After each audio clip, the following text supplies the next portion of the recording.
Tenang bukan berarti nggak peduli. Pernah nggak sih kalian merasa capek mikirin hal-hal yang di luar kendali?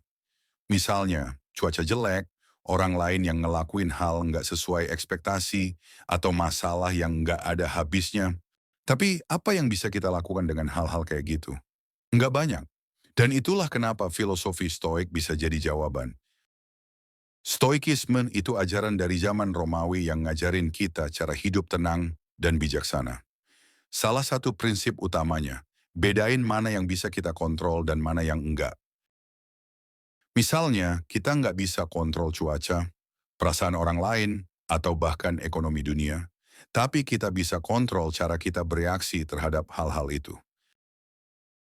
Epictetus, seorang filsuf stoik, bilang, kita nggak bisa pilih keadaan eksternal kita, tapi kita selalu bisa pilih gimana kita meresponsnya. Ini ngajarin kita buat nggak terjebak di perasaan negatif gara-gara hal-hal yang nggak bisa kita ubah. Marcus Aurelius, kaisar Romawi, dan juga seorang stoik, sering banget nulis jurnal untuk mengingatkan dirinya sendiri kalau dia nggak bisa kontrol dunia. Yang bisa dia kontrol cuma pikiran dan tindakannya.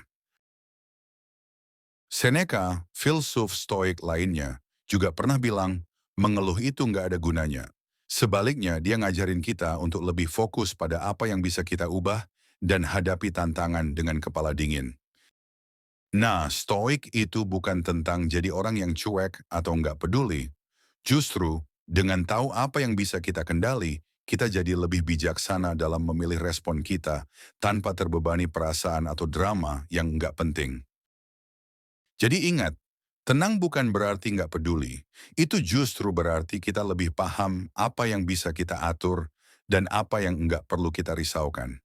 Cobalah berpikir stoik dan lihat bagaimana hidup bisa jadi lebih ringan. Yuk, mulai jalani hidup stoik dan jangan lupa untuk selalu pilih respon terbaik untuk hidup yang lebih damai.